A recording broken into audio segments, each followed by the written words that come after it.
As a hacker, the final stage of the penetration testing is to cover the tracks, which means to wipe out all the activity and the logs so that we cannot be traced back to. So that's what we're going to be learning in this video. We're going to be learning how to wipe out all the logs and bash history so that we remain undetected after hacking. So let's get started. I'm in my Kali Linux right now. For the purpose of this video, imagine I have compromised this Kali Linux machine. However, in a real world environment, you might be compromising some other Linux machine, but the process of clearing tracks is exactly the same. So let's see how we can clear the tracks. The first thing that the blue team or the forensics team will investigate on a compromised machine is what commands that have been ran. So if I open the terminal and type the command history and press enter, I can see these are all the commands that have been run by the hacker. So in order to not get caught, we need to clear the history. So to clear the history, simply type the command history space -c and press enter. C is for clear. Now if I type the command history and press enter, I can see no previous command is shown. I can also delete the history file itself. So to know the name of your history file, type the command echo space the $sign hist file and press enter. I can see the name of my history file is .bash_history. So to remove the file, type the command rm space .bash_history and press enter and the file will be removed. I do not need to do that because I have already cleared the history here. After clearing the command history, we now need to clear the system logs, and the system log files are stored under var log. So I will change to the directory with the command cd space /var/log and press enter. This directory contains all the log files of the services and the tools of the machine. So we need to delete the log files of the services or the tools that we used during our penetration testing. One of the important files that we have to delete is the auth.log file.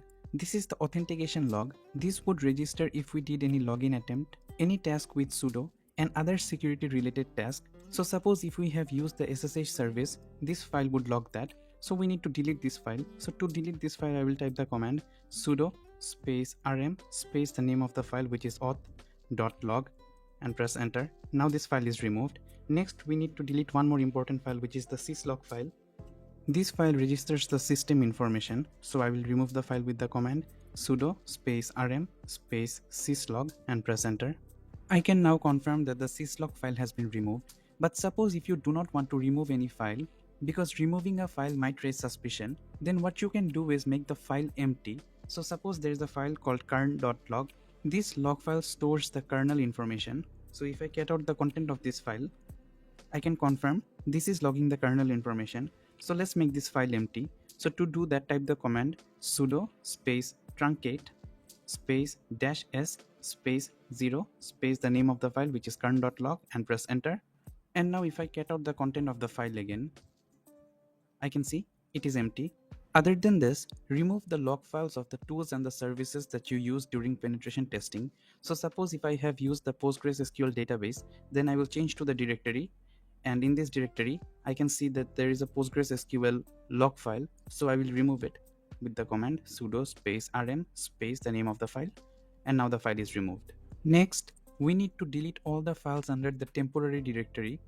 So to do that, type the command sudo space rm space -rf space /tmp / the asterisk symbol and press enter. This would delete all the files and the directories under the tmp folder. As a bonus tip, let's learn how to securely delete a file.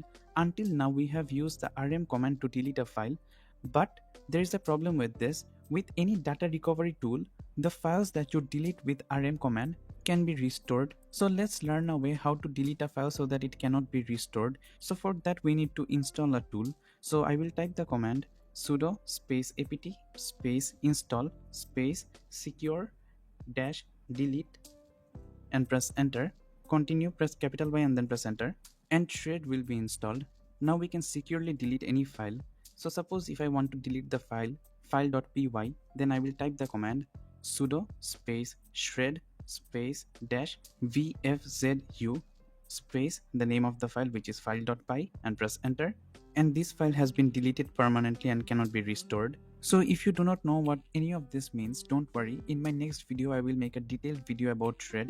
So now that you understand how to permanently delete a file, Let's learn how to delete the tool that you used during penetration testing. So if you have downloaded any tool, then you need to remove it. So you can do it with the command sudo space apt space remove space dash dash purge space the name of the tool. I will delete the tool that I just downloaded, which is secure delete, and press enter, and the tool will be removed from the system. So that's it. The final thing that we have to do is restart the system so it clears the active memory. So to restart the system, I will type the command sudo space reboot and press enter, and your system will be restarted. So that is for the end of the video. If you like this video and want to watch more content related to Kali Linux or ethical hacking, please subscribe to the channel. Thank you so much for watching.